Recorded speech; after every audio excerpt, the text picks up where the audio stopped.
My daughter-in-law and her parents hated me, considering me unworthy of their circle.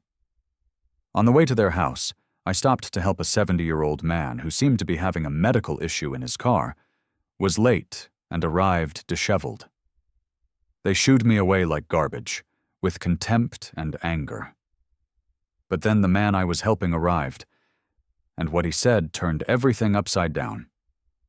Before we continue, please subscribe to the channel and let us know where you're listening in the comments. The medical journal lay open on my coffee table, its dense text a familiar comfort. Saturday mornings had their own rhythm now, tea cooling in the simple ceramic mug, silence stretching through my small Oakland apartment like an old friend. The apartment held that particular stillness that comes when you've lived alone long enough to stop expecting company. 5 years since David passed, and I still found myself pouring 2 cups of tea out of habit. The phone's sharp ring cut through the quiet like a scalpel. My hand jerked, sending a few drops of chamomile tea across a study on cardiac care. Who called at 11:30 on a Saturday? Sophia usually texted first, and my few remaining friends knew better than to interrupt my weekend solitude. Hello? Elena? The voice carried that familiar chill, my daughter-in-law's practiced politeness that never quite masked her discomfort. It's Beatrice. I straightened in the armchair, its fabric worn from years of use. Beatrice never called, ever. When communication happened between us, it flowed through Sophia like an IV drip, finding the path of least resistance. Beatrice, is everything all right? A pause stretched across the line, filled with the sound of her careful, shallow breathing. Sophia insists I call you about something. The words carried weight, each one measured and reluctant. My anniversary dinner. Tonight. My stomach tightened. Beatrice and William Ashford's anniversary. I'd forgotten. Though Sophia had mentioned it weeks ago, the way Beatrice said insists made it clear whose idea this invitation wasn't. I see. She thinks you should come. Another pause, longer this time. The family's gathering at 7, our home in Atherton. Atherton. Of course, where the property taxes were more than my annual pension and the caterers had Michelin stars. I glanced around my living room, the stacks of books on the floor, the faded photograph of David on the mantel, the single teacup that had become my entire morning routine. That's thoughtful of Sophia. Yes. Well? Beatrice's tone suggested thoughtfulness had nothing to do with it. Dress is cocktail attire. We have standards. The way she said standards landed like a small, precise injection, not painful enough to cry out, but pointed enough to remind me where I stood in their world. I ran my thumb along the rim of my teacup, feeling the smooth, familiar curve. I'll be there. Fine. 7 o'clock sharp. The chef doesn't like to hold the courses. The line went dead before I could respond. I held the phone against my ear for another moment, listening to the dial tone's steady, empty hum. Outside, a neighbor's children laughed as they played, their joyful shouts a sound I understood. Cocktail attire in Atherton. I looked down at my comfortable cardigan and practical slacks. The dresses hanging in my bedroom closet hadn't seen a cocktail party in years, maybe ever. But Sophia would be there, and despite Beatrice's cold delivery, she'd asked for me. That meant something. The tea had gone cold while I sat there, the journal forgotten. I pushed back from the chair and stood, my knees protesting the sudden movement. 7 o'clock gave me time, but not much. First, I needed something decent to wear, then a gift worthy of Beatrice Ashford's expectations. My purse sat on the counter beside yesterday's mail. I flipped it open, counting the bills inside. Enough for a modest present, though nothing that would impress the Ashford family. Still, it wasn't about impressing them. It was about showing up for Sophia when she needed me there. The apartment suddenly felt smaller, its quiet less comfortable. I grabbed my keys from the hook by the door, the familiar weight of them solid in my palm.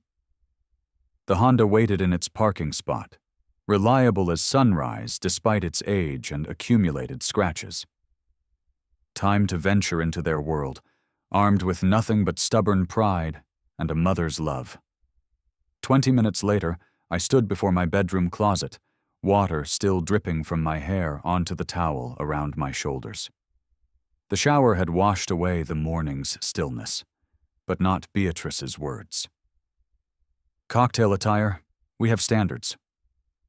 Translation: don't embarrass us more than necessary. My nice dresses hung in a neat row, classic but showing their age. A deep teal seemed safest, elegant enough to blend in, simple enough to avoid scrutiny. I pulled it from the hanger, the silk fabric cool against my skin.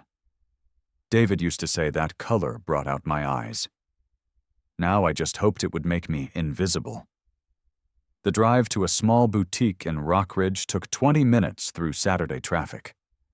Young couples pushed strollers, their faces bright with weekend plans. Normal families who probably didn't navigate minefields of social expectations every time they gathered. Inside the boutique, the weekend crowd moved with purpose. Young women tried on clothes for parties, while others browsed handcrafted jewelry. I found myself studying the other shoppers, wondering which ones would fit naturally in Atherton, and which, like me, would stick out like a Band-Aid on a masterpiece. The shop specialized in orchids and fine pottery. The air smelled of damp earth and delicate blossoms. A young woman with kind eyes and paint-stained fingers offered to help. Anniversary gift for my daughter-in-law's mother. Her expression shifted slightly, reading between the lines. What kind of relationship do you have with her? Smart question. Complicated. She nodded, understanding more than I'd said. Price range? 50 to 75. Follow me. We moved toward a display of pristine white orchids, their petals perfect and unblemished. Nothing too personal, nothing too cheap. Safe territory for difficult relationships. She pointed to a phalaenopsis orchid, its blossoms like a cascade of white moths. Classic choice, shows thoughtfulness without overstepping. I touched a delicate petal, feeling its waxy texture. Solid, but not flashy. The price tag said $70, more than I usually spend. But this wasn't usual. The memory hit me without warning. 5 years ago, the first time I'd met Beatrice and William Ashford, Sophia had insisted on lunch at some French bistro with starched linens and waiters who corrected your pronunciation. I'd worn my best silk blouse, the one David had bought me for our own anniversary. Beatrice's face when Sophia introduced me still burned clear in my mind. That moment of confusion followed by the careful recalibration when she realized her son's mother-in-law was a registered nurse. William's handshake had been brief, dismissive, his attention already shifting to safer topics. Mom was a nurse for 40 years, Sophia had said, trying to bridge the gap. She saved lives. How practical, Beatrice had replied, the pause before practical speaking volumes. The shopkeeper's voice brought me back to the present. Ma'am, the orchid? I'll take it. She wrapped it carefully in protective paper, then slipped it into a tall gift bag with ribbon handles. Professional presentation for amateur money. At the register, I counted out the bills, the transaction feeling heavier than it should. Walking back to my car, I caught glimpses of my reflection in storefront windows. Nice dress, sensible shoes, gift bag in hand, trying to dress up for people who'd already decided I didn't belong. But this wasn't about them. This was about Sophia, about showing up when family needed you, even when family didn't particularly want you there. The Honda started on the first try, its engine settling into its familiar hum. I set the gift bag carefully on the passenger seat and checked the dashboard clock. 2:40. Enough time to get home, change, and leave for the peninsula with a few minutes to spare? The afternoon stretched ahead like a road into uncertain territory. An hour in the car to think, to prepare for whatever waited in Atherton. Beatrice's cold invitation echoed in my mind as I backed out of the parking space. But underneath it, I heard something else. Sophia's voice from that first lunch, trying to make peace between worlds that had no interest in meeting halfway. I shifted into drive and headed home, the orchid rustling with each turn. In an hour, I'd be on the highway, carrying a $70 peace offering toward an anniversary party where peace seemed unlikely.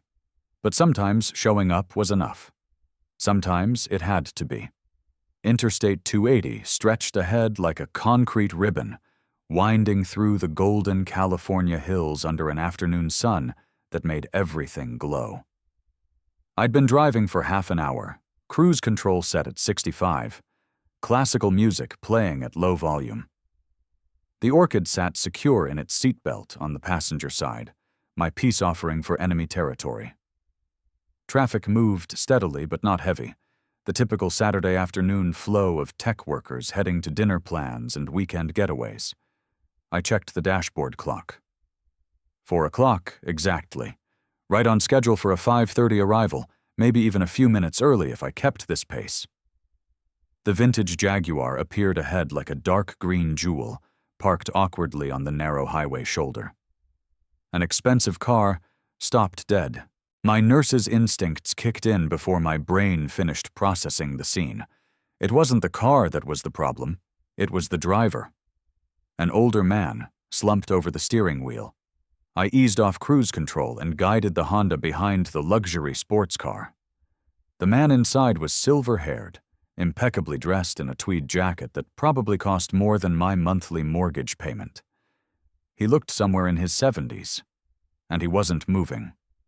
Stepping from my car, I felt the wind from passing traffic and heard its constant rush. I tapped on the Jaguar's window. The man stirred, lifting his head slowly. His face was pale, his eyes unfocused. "Are you all right?" I called out, my voice raised over the traffic noise. He rolled down the window, his hand shaking.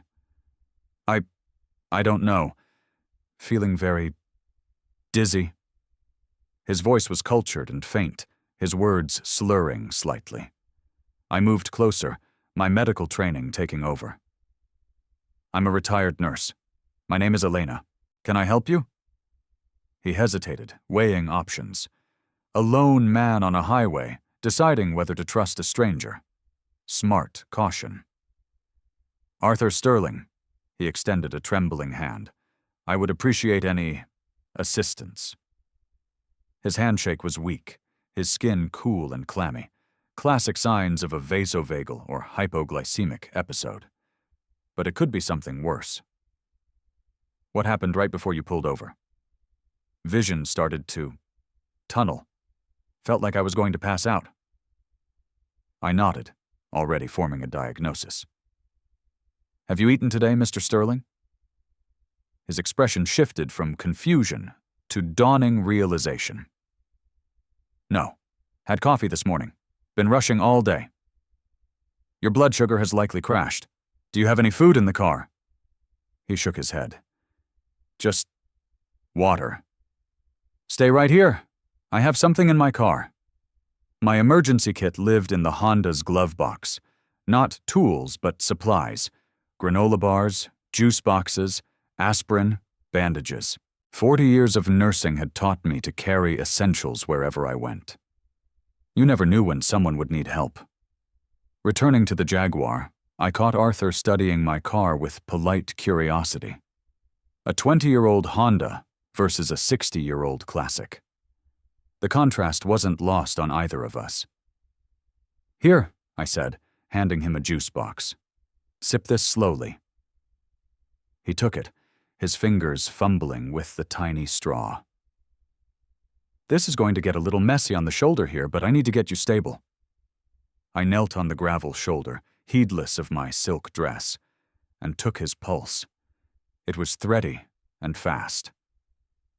"Just breathe, Arthur. Slowly."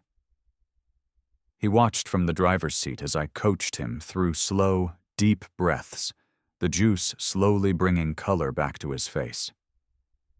"Doable, but we need to give it a few minutes," I said. "The sugar needs time to work." "You're missing your Saturday afternoon for this," he observed, his voice already stronger. "Had somewhere to be myself. I worked a granola bar out of its wrapper. When you feel up to it, eat this." "Where were you headed?" he asked, taking the bar. "Family dinner. Anniversary party." No need for details about reluctant invitations and class warfare. "I hope this doesn't make you late." "We'll see." The granola bar seemed to steady him further. "Where about you?" "Same thing, actually. Anniversary celebration." Arthur's tone suggested complications there, too. Small world? The coincidence felt odd, but not impossible. Saturday evenings in the Bay Area probably hosted thousands of anniversary parties. Still, something in his voice suggested his gathering might be as challenging as mine. I returned to my assessment, losing myself in the familiar rhythm of patient care. Observe the symptoms, provide immediate care, stabilize the patient, recommend follow-up. The same approach that had carried me through 40 years of other people's medical emergencies. Time compressed the way it always did when I was working. Traffic hummed past, the sun tracked slowly westward, and my training took over, navigating a familiar crisis in an unfamiliar setting. 40 minutes into our roadside consultation, color had fully returned to Arthur's face, and his hands were steady. The tweed jacket was rumpled, and my dress was dusted with gravel from the roadside. But he was safe. "How long have you been doing this?" Arthur asked from his car, now sitting upright and looking alert. "Started nursing school when I was 20. I stood up, brushing the dust from my dress. 42 years, give or take. "That's impressive. Most people our age are slowing down." I glanced at him, catching his expression. Not condescending like Beatrice's family would be, but genuinely curious. "The body keeps you honest. Either you care for it, right? Or it lets you down." "Like mine just did." "Exactly." I took the empty juice box from his hand.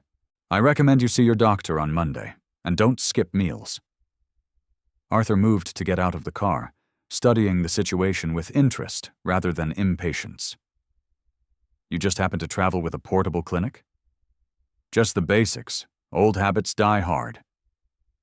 "Most people would have just called 911. Most people don't know the difference between a crisis and an inconvenience. You were an inconvenience that was about to become a crisis." There's something to be said for competence. He settled back in his seat, clearly in no hurry, despite our shared time pressure. "My late wife used to say the same thing. Different field, but same principle." I caught the past tense, the slight softening in his voice. "Sorry for your loss." "Thank you. It's been 8 years, but sometimes it feels like yesterday." Kneeling on the dusty shoulder, I understood that particular ache. "Lost my husband 5 years ago. Cancer." "I'm sorry too." His tone carried genuine sympathy, not the awkward politeness most people offered. "It changes everything, doesn't it? Changes how you spend your time, that's for certain." The traffic noise seemed to fade as we shared a moment of quiet understanding. Makes you think about what matters. A Tesla whizzed past, its silent speed briefly overwhelming our conversation. When it was gone, Arthur was watching me with the kind of attention that suggested real interest, not just polite observation. "You make it look easy." 42 years of practice. I took his pulse one more time. Strong and steady. "Same as anything else. Start with what you know. Figure out what you don't. Keep your hands busy while your brain solves the problem." That's surprisingly philosophical for a roadside rescue. I chuckled, surprised to find myself relaxed despite the time pressure. My husband used to say I thought too much about simple things. Maybe thinking about simple things keeps us sane. Something in his tone suggested he understood complicated thinking too well. I looked at him, studying his face. Stress lines around his eyes, the kind that came from making decisions that affected other people. Whatever anniversary party he was missing, it carried weight beyond social obligations. You're gathering tonight, family? Business associates mostly, though sometimes the difference gets blurry. He checked his watch without obvious anxiety. What about yours? Family. My daughter's in-laws. I kept my tone neutral, avoiding the complications that made those 3 words inadequate. Not exactly my crowd, but you show up when family asks. Even when it's complicated. Especially then. Arthur nodded, as if he understood family obligations that stretched beyond comfort zones. The connection felt natural. 2 people navigating relationships that demanded more patience than they provided satisfaction. I returned to my final assessment, checking his pupils with a small pen light from my purse. The rescue was nearly complete, but something in our conversation made me slow my pace slightly. When was the last time I'd talked with someone who actually listened instead of waiting for their turn to speak? You're good to go, I announced, though part of me regretted the approaching end of our accidental partnership. You've been incredibly kind. Arthur's gratitude carried genuine warmth. I know this has made you late. Sometimes being late is worth it. I closed my purse, satisfied with the outcome, ready to see if this works. He straightened, anticipation and nervousness mixing in his expression. Ready. He turned the key in the ignition. The afternoon had taken an unexpected turn, transforming from dutiful family obligation into something more valuable.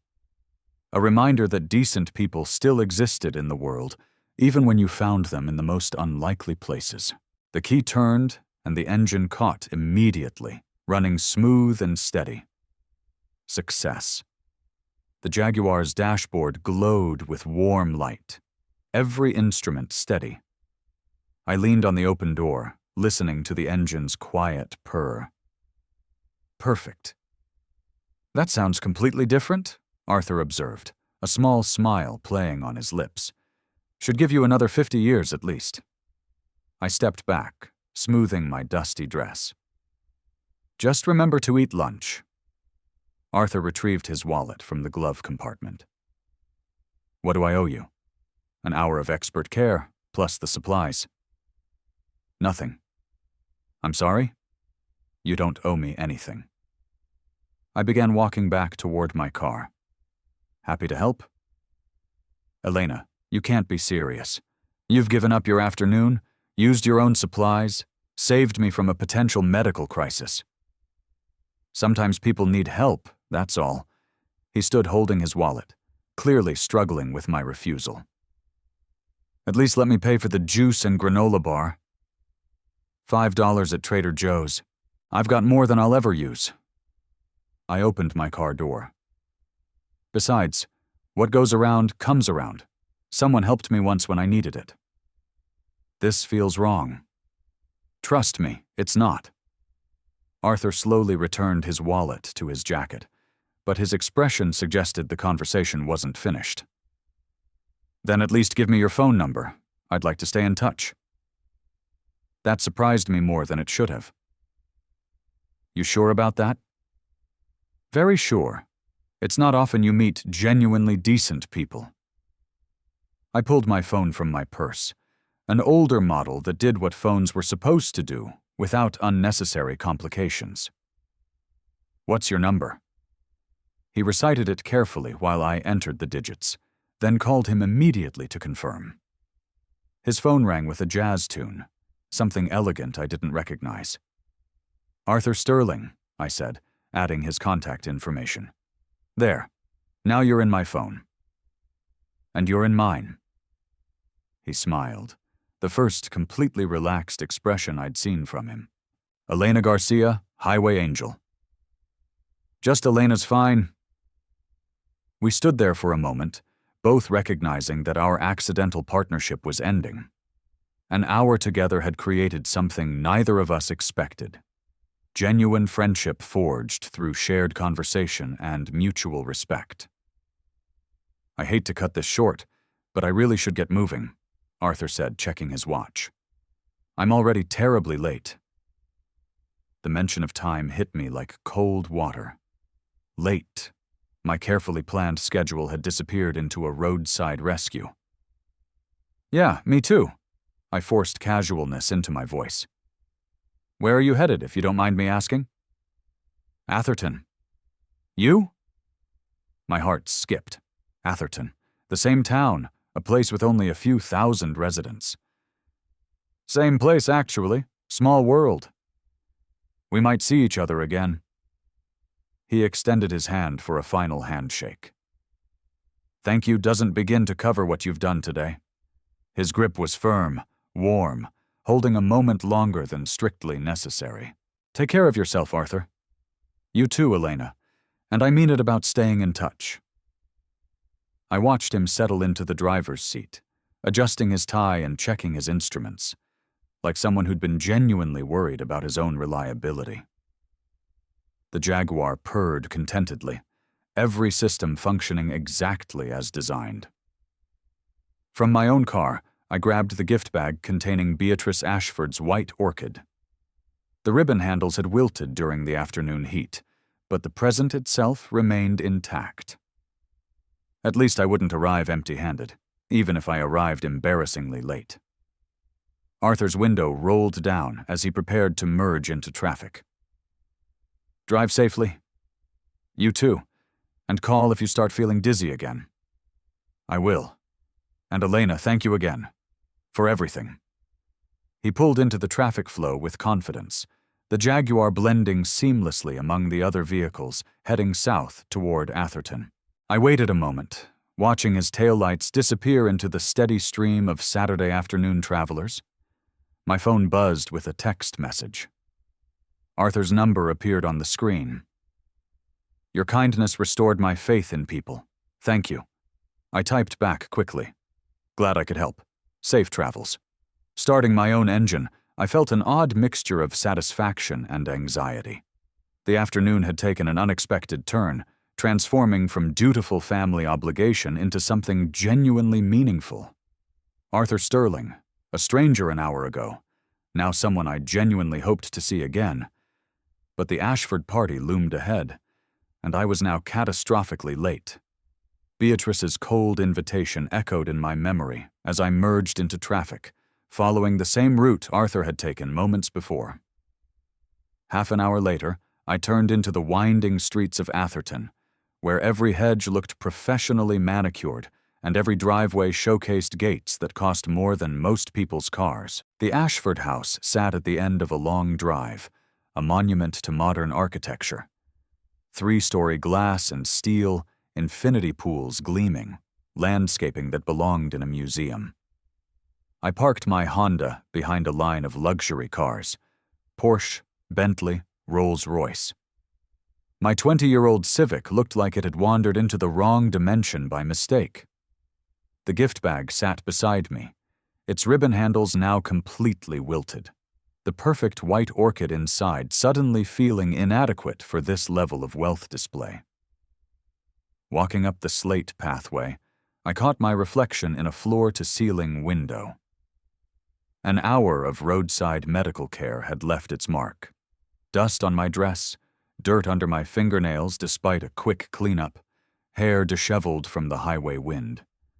Not exactly cocktail attire for Atherton standards. The doorbell chimed with a minimalist, electronic tone. Through the glass wall, I could see movement, hear the murmur of conversation and clinking glasses. The party had been running smoothly without me. Beatrice Ashford opened the door herself, and her expression shifted through several stages in rapid succession. Surprise, assessment, barely concealed horror. She took in my appearance with the kind of look people reserve for unpleasant surprises. Elena. Not a greeting, exactly. More like confirming an unwelcome diagnosis. Beatrice, I'm so sorry I'm late. Happy anniversary. I offered the gift bag, which she accepted with the tips of her fingers as if worried about contamination. An hour and a half late, actually. I had to help someone who was having a medical issue. I see. Her tone suggested she saw quite a lot, none of it favorable. Caleb, your guest has arrived. The pause before guest carried enough ice to freeze the Pacific. She stepped aside, allowing me into the foyer with obvious reluctance. The interior confirmed what the exterior promised. Marble floors, a 3-story atrium, artwork that probably cost more than my house. Caleb appeared from the living room, champagne flute in hand, tie perfectly knotted, every hair in place. His eyes swept over my appearance with the same dismay his mother had shown. There you are. He managed to make it sound like an accusation. We were beginning to wonder if something had happened. Something did happen. Someone needed help. Right. He sipped his champagne, clearly struggling with how to handle my presence. Well, you're here now. Sophia emerged from the kitchen, beautiful in a silk dress that probably cost more than my weekly pension. Her face lit up when she saw me, then dimmed as she took in my condition. Mom, I was so worried.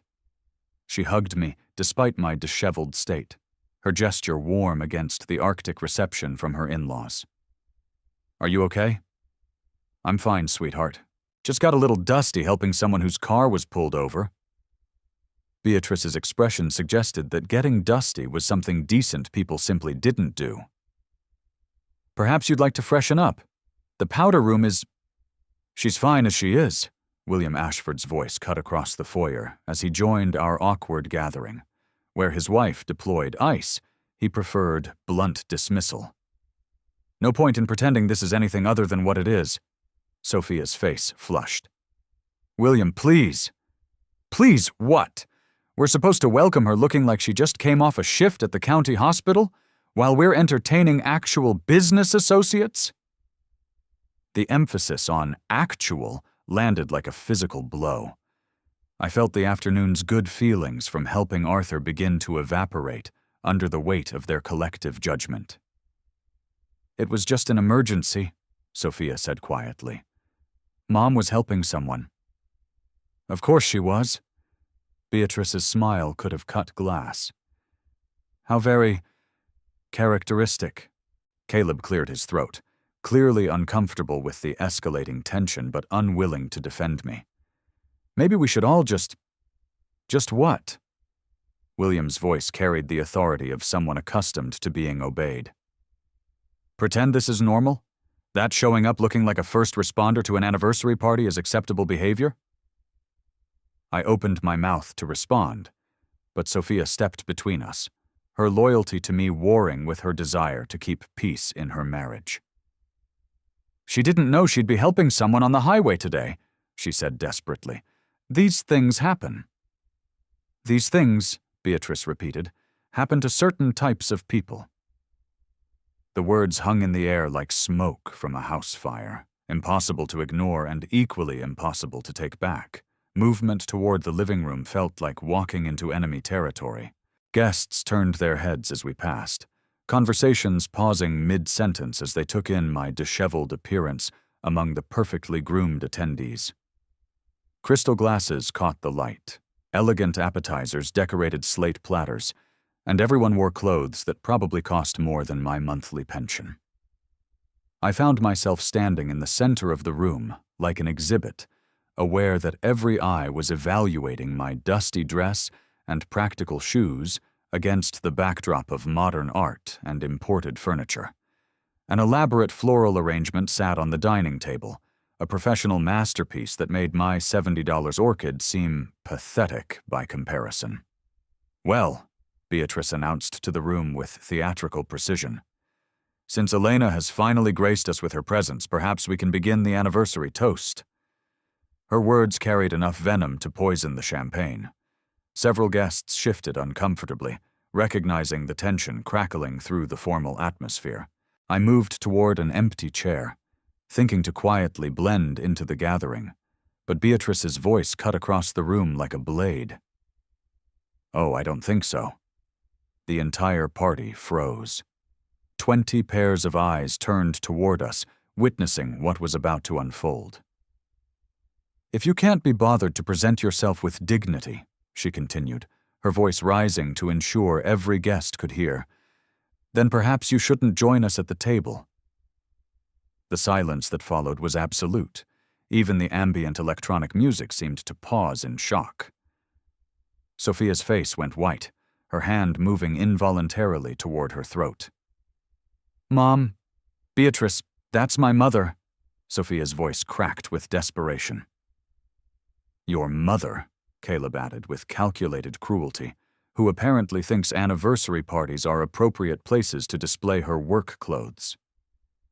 I felt heat rise in my chest, the afternoon's confidence from helping Arthur battling against years of accumulated slights. Around us, guests pretended to examine their drinks while straining to hear every word. "Either change into something civilized," William's voice carried the authority of someone accustomed to being obeyed, "or go home. We can't afford to have such a display at our celebration." The pause before display hit like a physical blow. I looked around the room at faces that mixed embarrassment with curiosity. Decent people uncomfortable with witnessing public humiliation, but too polite to intervene. Sophia stepped between me and her husband's parents, her voice shaking. "Please don't do this. She helped someone who was in distress. That's who she is. She helps people." Exactly the problem. Beatrice's smile could have cut glass. Some people simply don't understand appropriate boundaries. I thought about Arthur, pale and dizzy on the highway, grateful for assistance from a stranger.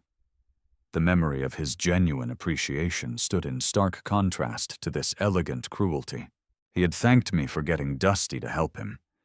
These people wanted to punish me for the same thing. "You know what?" I said quietly, my voice carrying despite its low volume. "You're absolutely right." Sophia's eyes widened with panic. "Mom, no. Some people don't understand appropriate boundaries." I looked directly at Beatrice, then at Caleb, then at William. Some people think money makes them better than other human beings. The room's atmosphere shifted, guests recognizing that the entertainment had just become something uglier. "Some people," I continued, my voice steady despite the rage building inside, "forget that character isn't for sale." Beatrice's face flushed red. "How dare you?" "I dare because someone needs to tell you the truth." I reached into my purse, pulling out my keys. "You want me gone? Fine. But remember this moment when you're wondering why decent people avoid you." Sophia moved toward me, tears beginning to form. "Mom, please don't go." It's just exactly what it is, sweetheart." I touched her shoulder gently. "And you deserve better than this." I turned toward the foyer, dignity intact despite their efforts to destroy it. Behind me, I heard Beatrice's voice rising in indignation, Caleb muttering something about typical behavior, and Sophia's soft crying. The doorbell chimed through the house, its minimalist tone cutting through the toxic atmosphere like a clear, sharp note from another world. Through the front glass wall, I caught a glimpse of dark green paint and classic curves. My breath caught. The Jaguar, the same luxury sports car I'd spent an hour attending to on the highway, now sitting in the Ashford driveway like an answered prayer.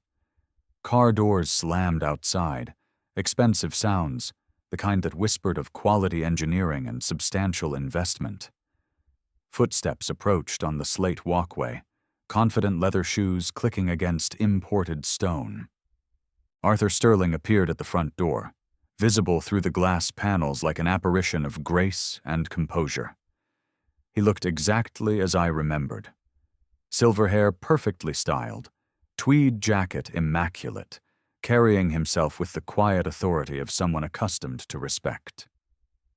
Caleb moved toward the entrance, his champagne flute trembling slightly in his hand. "That must be the philanthropist," William finished, his voice tight with sudden panic. My stomach dropped as understanding hit like a physical blow. Arthur, the anniversary party, the same gathering he'd mentioned on the highway. Of course. Beatrice's face had gone white, her eyes darting between me and the approaching figure. "He's early. We weren't expecting—" The door opened before Caleb could reach it. Arthur stepped inside with natural confidence, his gaze sweeping the elegant foyer before landing on the cluster of people in the living room. When his eyes found mine, his entire face lit up with genuine pleasure. "Elena," his voice carried across the space with unmistakable warmth. "What a wonderful surprise to see you here." He moved toward me with the easy grace of someone genuinely happy to encounter an old friend. The Ashford family stood frozen, their minds clearly racing to understand this unexpected connection. "Arthur?"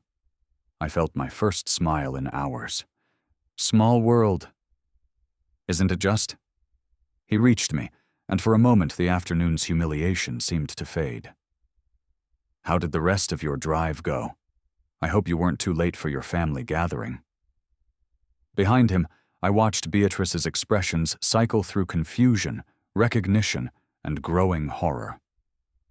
Caleb's champagne flute had stopped moving entirely, suspended halfway to his lips. William looked like someone had just told him his building permits had been revoked. "My family gathering," I repeated, the irony not lost on me. "Actually, this is it." Arthur's gaze turned to include the Ashford family in his smile, and I watched them struggle between their natural hostility toward me and their desperate need to impress him. "Mr. Sterling," William managed, his voice strangled with forced cheer, "welcome to our home. We're so honored to have you join us for our anniversary celebration." "The pleasure is entirely mine." Arthur's tone remained gracious, but I caught the slight pause as he took in the tense atmosphere. "I do hope I'm not interrupting anything important."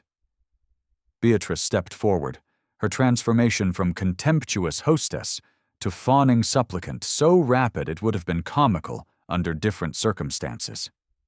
"Not at all. We were just welcoming Elena to the party." "How wonderful." Arthur's smile remained steady, but his eyes sharpened slightly. "Elena was such a dear to help me when my blood sugar crashed on the highway. Refused to take any payment." "Can you believe it?" The silence that followed was profound. Every eye in the room moved between Arthur and me, guests and family alike trying to process this revelation. Sophia's face showed dawning hope, while her in-laws looked like they were watching their worst nightmare unfold in real time. "On the highway?" Caleb's voice cracked slightly. "For at least an hour," Arthur confirmed cheerfully. "I was completely stranded until Elena stopped to help. Such kindness from a complete stranger. You don't see that often these days." William cleared his throat, his businessman's instincts fighting with his growing panic. "Yes, well, she's very helpful." The word helpful came out like he was admitting to a character flaw. Arthur's head tilted slightly, his social radar clearly picking up the undercurrents he didn't understand. "Is everything quite all right?" he asked, his tone still pleasant but carrying an edge that suggested he missed very little. "There seems to be some tension in the air." "Well, yes." Caleb stepped forward, champagne flute trembling in his grip. "We were just discussing appropriate attire for the celebration." "Attire?" Arthur's eyebrows rose slightly. "You mean the clothes Elena is wearing?" The temperature in the room seemed to drop several degrees. Every guest had stopped pretending not to listen, their conversations dying as they watched this elegant man question their hosts. The clothes she wore while saving me from a medical emergency this afternoon? Arthur continued, his voice carrying a new quality I hadn't heard before. Quiet authority that demanded attention. The clothes that got dusty because she spent an hour helping a stranger on the highway? William cleared his throat, his businessman's instincts struggling against growing panic. Mr. Sterling, you have to understand. We maintain certain standards. Standards? Arthur repeated the word like he was examining something unpleasant. What exactly did you say to Elena about her appearance? The silence stretched painfully. Sophia moved closer to me, her face flushed with embarrassment at her family's behavior being exposed to this impressive stranger. Nothing inappropriate, Beatrice managed, though her voice had lost its earlier venom. We simply suggested that perhaps she might feel more comfortable. What did you say? Arthur's voice cut through the excuse with surgical precision. I felt compelled to speak. It's fine, Arthur. Really, I should probably go anyway. No. He turned to me with a look that brooked no argument. It's not fine. What exactly did they say to you? Before I could answer, a server dropped a tray of canapes, the clatter against the marble floor as loud as a gunshot. They said I shouldn't join them at the table, I said quietly. The words hung in the air like an indictment. Several guests gasped audibly. Arthur's expression didn't change, but something shifted in his posture, a straightening that made him seem suddenly taller, more formidable. I see. His voice carried the chill of a winter morning. And this is how you treat someone who spent her afternoon helping others? This is your definition of appropriate behavior? Mr. Sterling, please understand, William began desperately. Oh, I understand perfectly. Arthur moved to stand beside me, his presence like armor against their cruelty. I understand that Elena sacrificed her afternoon to help a stranger, arrived late to your party because of her kindness, and was told she wasn't fit to sit with you. Beatrice's face had gone chalk white. We didn't mean... You meant exactly what you said. Arthur's tone could have cut diamonds. Now let me be equally clear about what I mean. He looked around the room, ensuring every guest could hear his words. Either Elena sits at this table with the respect and dignity she deserves, or I walk out that door immediately. The silence that followed was absolute. 20 pairs of eyes watched the most elegant man in the room deliver an ultimatum to his hosts. William's mouth opened and closed like a fish gasping for air. You don't understand, Caleb whispered. Our foundation, our standing in the community. Your standing? Arthur's laugh held no warmth.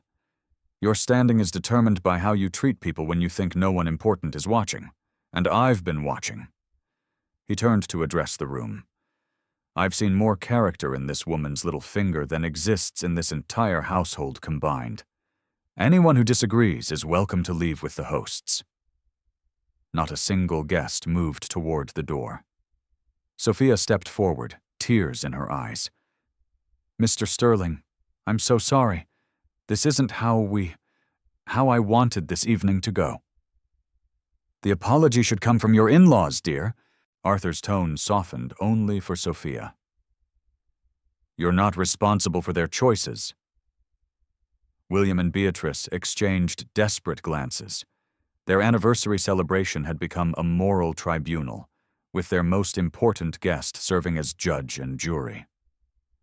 Of course, Elena is welcome at our table, William said finally, his voice hollow with defeat. We were just concerned about her comfort. How thoughtful. Arthur's sarcasm could have frozen the champagne. Then let's proceed to dinner, shall we? Elena, would you do me the honor of sitting beside me? I looked at him. This man who had appeared like an answer to prayer, transforming humiliation into vindication, with nothing but moral authority and unshakable dignity. "I'd be honored," I said. 20 minutes later, we sat around the Ashford family's minimalist dining table, an awkward assembly of forced civility and underlying tension. Arthur had positioned himself where he could observe everyone, while I found myself in what was clearly the seat of honor, a position I'd never expected to occupy in this house. The meal service proceeded with painful politeness. Beatrice served the sea base with surgical precision, her movements sharp and controlled. Caleb poured wine with hands that still trembled slightly, while Sophia attempted normal conversation about the weather and local art exhibits. William, meanwhile, couldn't seem to stop talking. "We're so pleased you could join us this evening, Mr. Sterling," he said for the third time, sawing at his fish with unnecessary vigor. "Your reputation in the philanthropic community precedes you, of course." Arthur raised an eyebrow. "Does it?" "Oh, absolutely. When we heard you were considering our foundation for a grant, well..." William's voice trailed off as he realized what he'd said. The silence that followed was deafening. Every fork stopped moving. Every glass paused halfway to lips. William's face went the color of the spilled champagne that stained the rug. "My foundation?" Arthur's tone remained perfectly neutral, but I caught the sharp intelligence behind his question. "Well, I mean..." William attempted damage control, but the words tumbled out faster than he could control them. "The grant proposal for the Ashford Children's Health Initiative, the pediatric care wing we submitted to your foundation last month." Understanding hit me like a physical blow. Arthur wasn't just some elegant man who happened to be at their party. He was their potential benefactor, the person who could make or break their philanthropic ambitions, the man whose approval they desperately needed. And they had just spent the evening treating the woman who'd helped him like garbage. "I see." Arthur set down his fork with deliberate care. "Yes, I do evaluate grant proposals through my foundation, though I have to say tonight has been quite educational." Caleb's champagne flute stopped moving entirely. "Educational?" "Indeed. You see, my decisions aren't based solely on project proposals and strategic plans." Arthur's voice carried the authority of someone accustomed to boardrooms and multi-million-dollar endowments. Character matters. Integrity matters. How people treat others when they think nobody important is watching. That matters enormously. William's face had gone from red to gray. "Mr. Sterling, if there's been any misunderstanding..." "Oh, there's been no misunderstanding at all." Arthur's smile could have frozen fire. "I understand perfectly. You needed my foundation's grant, invited me to your party, and then spent the evening demonstrating exactly the kind of people you are." Beatrice finally found her voice. "We were simply maintaining appropriate standards." "Standards?" Arthur's laugh held no warmth. "You told a woman who'd spent her afternoon helping a stranger that she wasn't fit to sit with human beings. Is that your standard?" I felt the room spinning as the full scope of the situation became clear. These people who had humiliated me, who had tried to exclude me from their gathering, were dependent on the goodwill of the man I'd helped on the highway. The cosmic justice of it was almost too perfect to believe. "The irony is quite remarkable, don't you think?" Arthur continued, his gaze moving around the table. "The woman you deemed unworthy of your company is the same person who spent an hour attending to me on the highway this afternoon. Without her, I wouldn't have made it here at all." William's fork clattered against his plate. "We didn't know." "Exactly. You didn't know. You judged Elena based on her appearance, her profession, her social status. You never bothered to consider her character, her kindness, her competence." Arthur took a sip of water, his movements deliberate and controlled. "In my experience, those are far better indicators of a person's worth than the price of their clothing." Sophia had tears in her eyes. Mr. Sterling, my mother is a good woman, the best woman I know. I can see that, dear. Arthur's tone softened only for Sophia.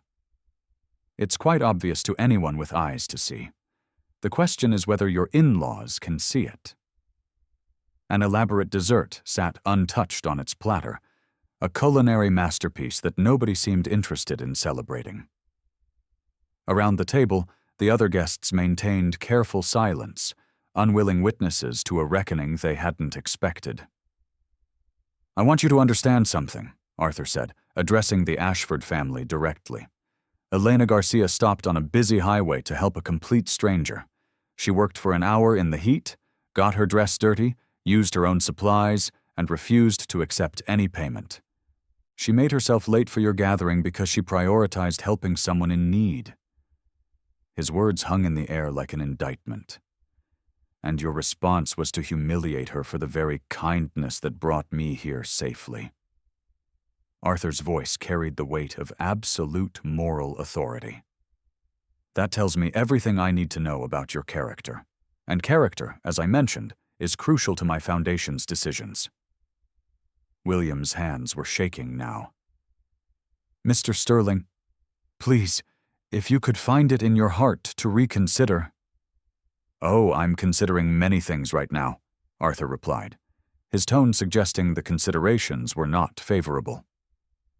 Arthur set down his napkin with the deliberate precision of someone accustomed to making decisions that change lives. The dining room fell silent except for the soft hum of the climate control system, counting down the moments until judgment. I've made my decision about the Ashford Children's Health Initiative grant, he announced. William's face went the color of ash. Mr. Sterling, please, if you could just let me finish. Mr. Ashford, Arthur's voice carried the authority of boardrooms and million-dollar endowments. In my 30 years of philanthropy, I've learned that a mission statement tells only part of the story. The most important factor in any partnership is character. He looked around the table, his gaze settling on each Ashford family member in turn. Character reveals itself in how people treat others when they believe no one important is watching. Character determines whether a project will thrive on compassion or merely survive on funding until the first real challenge. Caleb's champagne flute sat forgotten in his trembling hand. Character. Exactly. You see, I don't just fund buildings or programs. I invest in people, and the people I choose to back must demonstrate basic human decency, integrity, and respect for others. Arthur's tone remained professional, but steel ran beneath his words. Those qualities aren't negotiable. Beatrice leaned forward desperately. Mr. Sterling, surely you understand that we maintain certain standards. Standards? Arthur's smile could have cut glass. Yes, let's discuss standards. This afternoon, when I was experiencing a medical issue on the highway, I was helped by a woman who spent an hour of her own time, used her own supplies, and refused any payment for her assistance. That woman demonstrated the kind of character I value in my partners. William's hand shook as he reached for his water glass. We had no way of knowing. That's precisely the point. You had no way of knowing Elena's connection to me, so you revealed your true selves. You told a woman who had sacrificed her afternoon to help a stranger that she wasn't fit to sit with other people. Arthur's voice remained calm, but his words landed like hammer blows. You demonstrated exactly the kind of character I cannot support. The room felt like a courtroom awaiting a verdict. Other guests had stopped pretending to eat, their attention fixed on this elegant man delivering judgment with surgical precision. I require partners who understand that success depends on more than fundraising targets and publicity. It depends on treating people with dignity, regardless of their appearance, profession, or social status. Arthur's gaze moved to me briefly, acknowledgement and respect clear in his expression. Elena Garcia embodies those values. You do not. Sophia's voice came out as barely a whisper. What does this mean? It means, Arthur said clearly, that my foundation will not be funding the Ashford Children's Health Initiative. I cannot, in good conscience, support a project led by people who lack basic human decency. The silence that followed was deafening. William's face had gone from ash to chalk, the reality of public and financial ruin settling in like a physical weight. Beatrice's perfectly composed facade cracked, revealing genuine panic beneath the social polish. "Please reconsider," William managed. "Our project plans, the children we'll serve, the community development. You'll have to find funding elsewhere." Arthur's tone brooked no argument.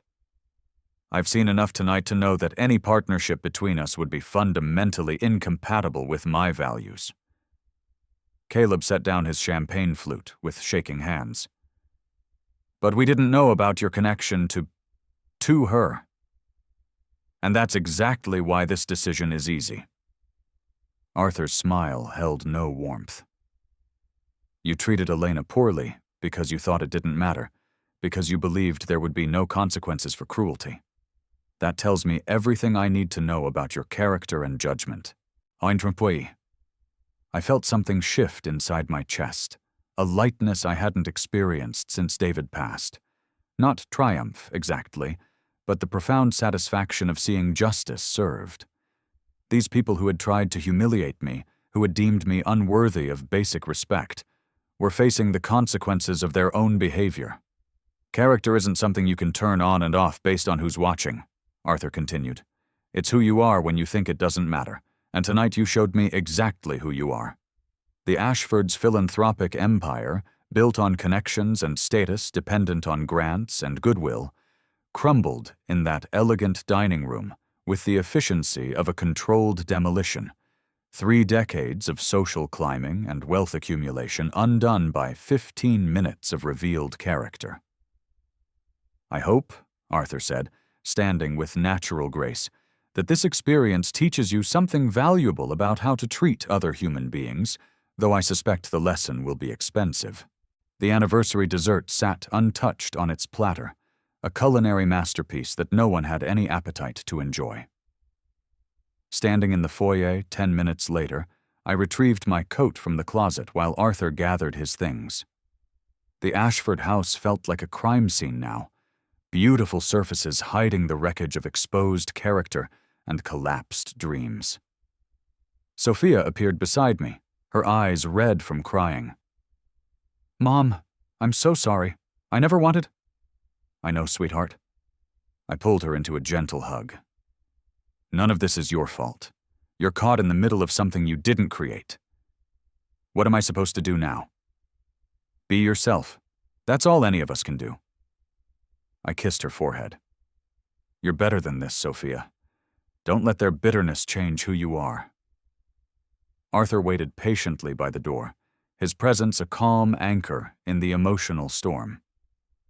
When I finished speaking with Sophia, he stepped forward with natural grace. "Elena," he said, surprising myself with his directness, "would you like to get some dinner? I know a place nearby that serves decent food without requiring a reservation 6 months in advance." His smile was the first genuine warmth I'd seen all evening. "I'd like that very much." We left the Ashford house behind, walking into the cool California evening air that felt like freedom after hours of social suffocation. My Honda sat between 2 luxury cars, like a reminder that authenticity existed among artifice. "Your car or mine?" Arthur asked, amusement dancing in his eyes. "Mine's probably more reliable," I said, thinking of the roadside rescue that had started this entire adventure. During the short drive to a quiet Italian place in Menlo Park, where the food was excellent and the pretension non-existent, we talked about everything except the evening's drama: the weather, Bay Area traffic, the way the stars looked different when you got away from the city lights. The restaurant welcomed us with warm lighting and the comfortable buzz of genuine conversation. We settled into a corner booth where the leather seats had been worn smooth by decades of honest meals and real relationships. "So," Arthur said after we'd ordered, "this has been quite a day." "That's one way to put it." I reached for my water glass, still processing the evening's transformation. I woke up this morning dreading an anniversary party. Now I'm having dinner with someone who completely changed my perspective on everything. The universe has a sense of humor, doesn't it? He leaned back against the booth. I've spent 30 years evaluating people for philanthropic partnerships. Usually takes months of research, site visits, financial analysis. Today I learned everything I needed to know in an hour on a highway. Our meals arrived. Simple pasta and vegetables, the kind of food that satisfied without needing to impress. We ate slowly, conversation flowing with the ease of people who discovered unexpected compatibility.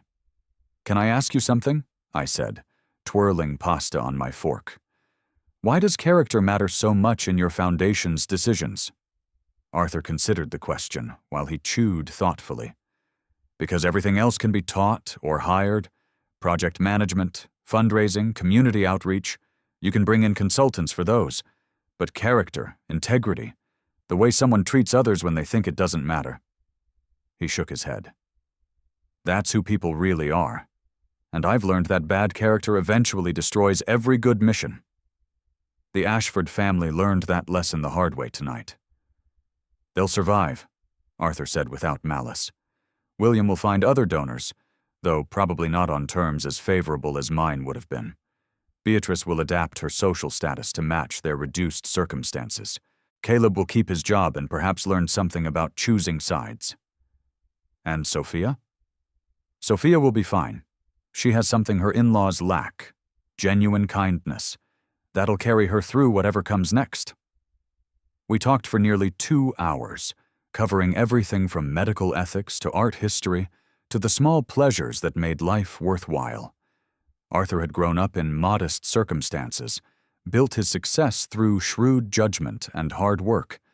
He'd been married for 40 years to a woman who died of a sudden illness, leaving him wealthy but lonely in ways that money couldn't address.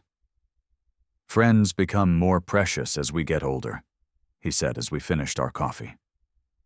"Real friends. People who see who you actually are and like you anyway." "I'd like to be that kind of friend," I said. "You already are." Walking to our cars in the restaurant parking lot, I felt something I hadn't experienced since David died. Genuine optimism about the future. Not because of the evening's vindication, though justice felt good after years of being judged by the wrong criteria, but because I'd found someone who valued the same things I did.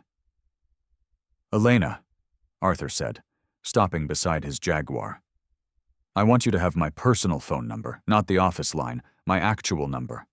Call me when you want to talk to someone who appreciates good character over good appearances."